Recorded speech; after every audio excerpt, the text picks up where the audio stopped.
Hello friend, मैं CA विकास पाठक YouTube की इस वीडियो में आपका स्वागत करता हूं। जी हां दोस्तों, आज का टॉपिक है TDS on e commerce transaction under section 194O।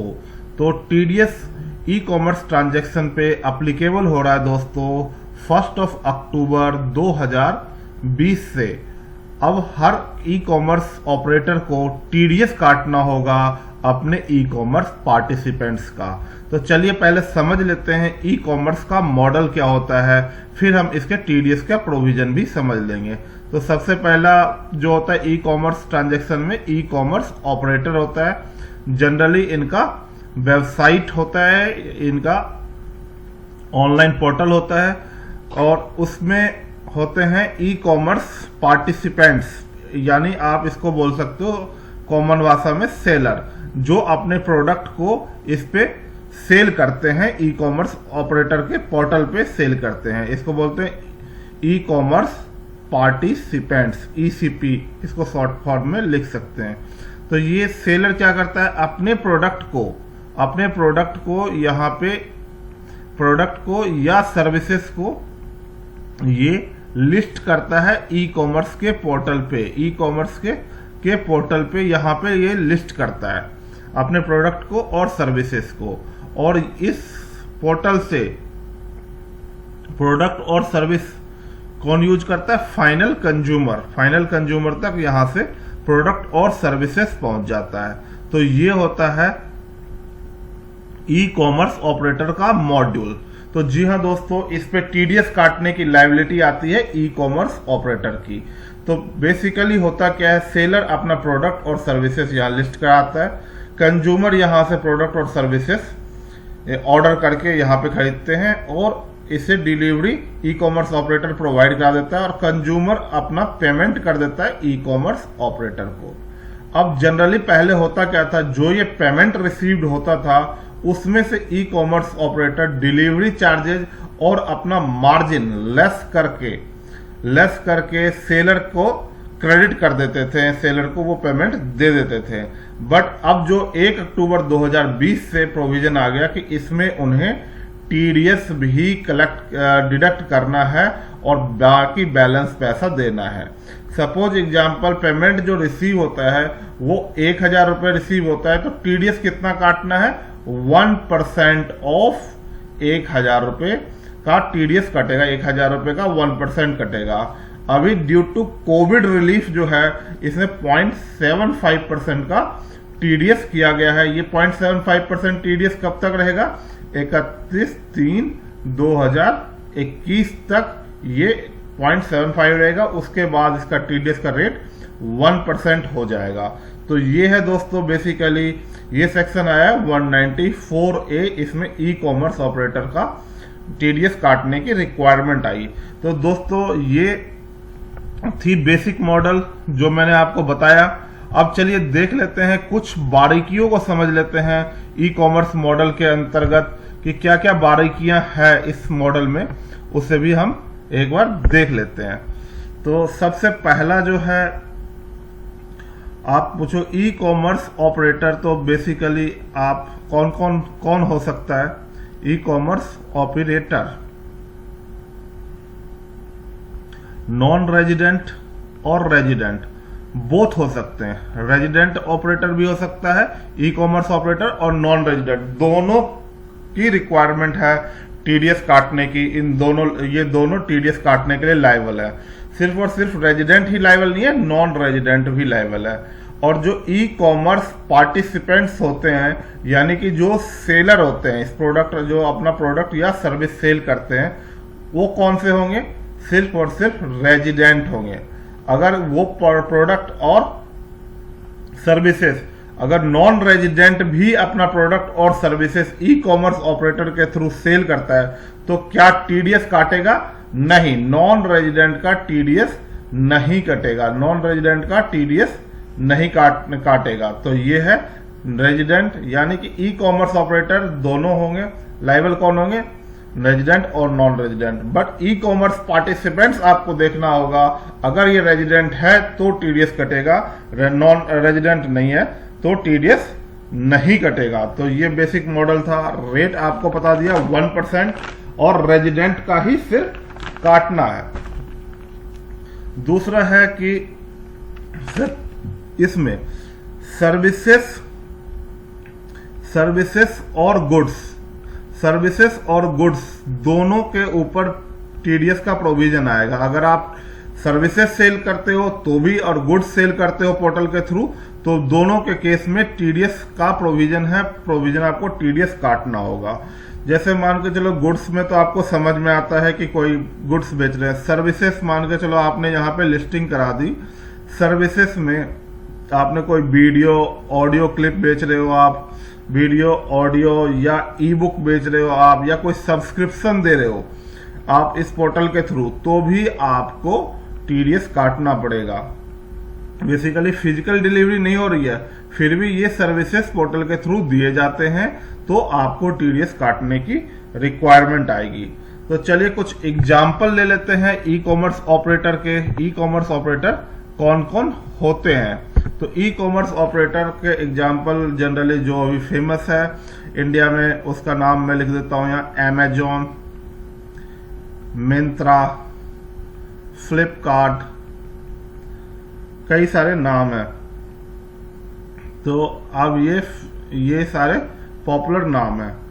अब मैं जो नाम लिखने जा रहा हूं आपको लगेगा ये तो सर फेसबुक, तो ये सोशल नेटवर्किंग साइट्स है, ये भी क्या ई कॉमर्स ऑपरेटर में फॉल करेगा? जी हाँ दोस्तों, ये भी ई कॉमर्स ऑपरेटर में फॉल करता है। अगर आप यहाँ पे कोई गुड्स और सर्विसेज लिस्टिंग करके सेल करते हो तो आप ये भी ई कॉमर्स ऑपरेटर में ही आएगा। चाहे जो भी सोशल नेटवर्किंग साइट्स है वहां पे अगर प्रोडक्ट की लिस्टिंग या सर्विसेज की लिस्टिंग होती है और वहां सेल परचेज हो रहा है, तो वो भी ई कॉमर्स ऑपरेटर की कैटेगरी में आएगा। इसे भी टीडीएस काटने की रिक्वायरमेंट बन जाती है। सर यहाँ पे कोई रिलैक्सेशन है कोई इंडिविजुअल और एचयूएफ के लिए? तो जी हाँ दोस्तों, रिलैक्सेशन यहाँ पे दी गई है। रिलैक्सेशन क्या है? अगर इंडिविजुअल है और एचयूएफ है, इंडिविजुअल या एचयूएफ है, तो अगर उसकी turnover during the year 5 lakh रुपए से कम हो जाती है तो टीडीएस का प्रोविजन अप्लीकेबल नहीं होगा। इन्हें टीडीएस काटने की रिक्वायरमेंट नहीं है। ई कॉमर्स ऑपरेटर अगर इंडिविजुअल और एचयूएफ यानी कि सेलर यानी ई कॉमर्स पार्टिसिपेंट्स, ईसीपी या सेलर, अगर कॉमन लैंग्वेज में बोला जाए तो सेलर, यहाँ पे 5 लाख रुपए से कम का प्रोडक्ट या सर्विसेज सेल करते हैं तो इनमें टीडीएस की लायबिलिटी नहीं आएगी।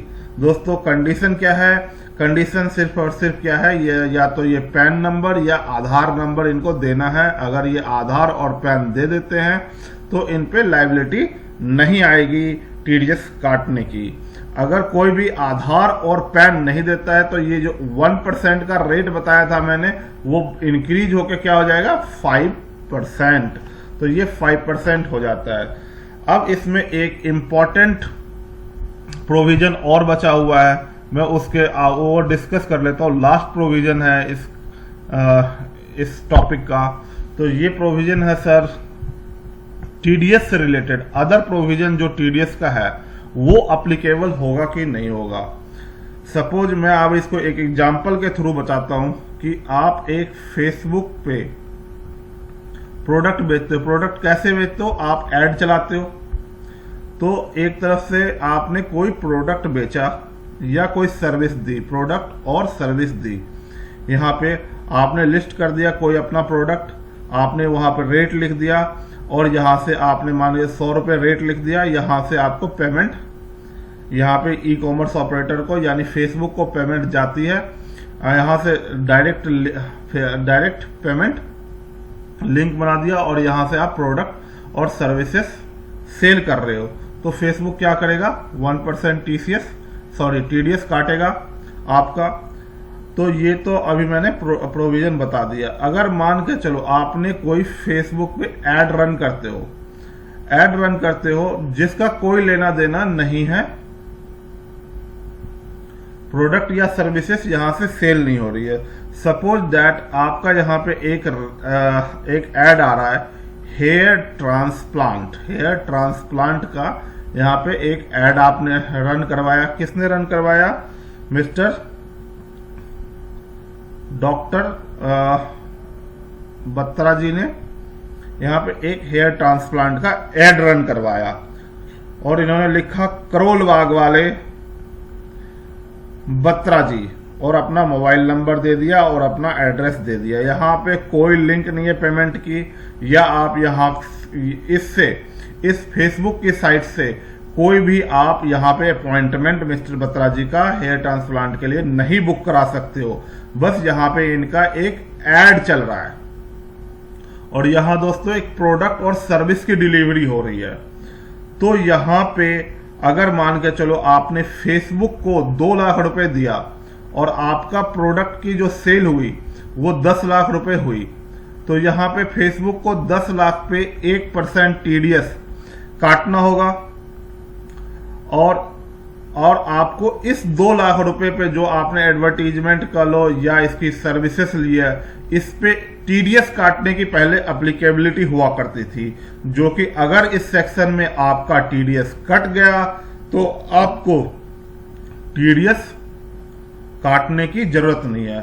सपोज इंडिविजुअल और एचयूएफ था और उसकी टर्नओवर 5 लाख रुपए से कम हो गई और इसका due to this reason 1% TDS नहीं कटा, तो भी आपने जो फेसबुक को पेमेंट की है, सपोज 5 लाख के लिए इन्होंने 1 लाख रुपए पेमेंट की थी, तो टीडीएस काटने की तो भी लायबिलिटी नहीं बनेगी दोस्तों। तो भी टीडीएस काटने की दूसरे सेक्शन में टीडीएस काटने की लायबिलिटी जो आपको एक्सपेंस क्लेम करना है एडवर्टीजमेंट का, उस पे आपको टीडीएस काटना होता था। यहाँ पे मैं आपकी बात कर रहा हूं, यानी कि सेलर की बात कर रहा हूं। सेलर को जो टीडीएस काटना होता था 1 लाख रुपीज पे, वो नहीं काटना है। बट यहाँ पे जो ड्यू टू यहाँ पे सेल और सर्विस से कोई लिंकेज नहीं है, तो आपका यहाँ पे अगर डॉक्टर बत्रा जी अगर यहाँ पे 2 लाख रुपए पेमेंट करते हैं फेसबुक को, तो इन्हें टीडीएस का प्रोविजन अप्लीकेबल होगा। अगर डॉक्टर बत्रा जी पे ये टीडीएस का प्रोविजन एडवर्टीजमेंट यानी 194C में इन्हें टीडीएस काटना पड़ेगा। तो ये थी इंफॉर्मेशन 194O से रिलेटेड।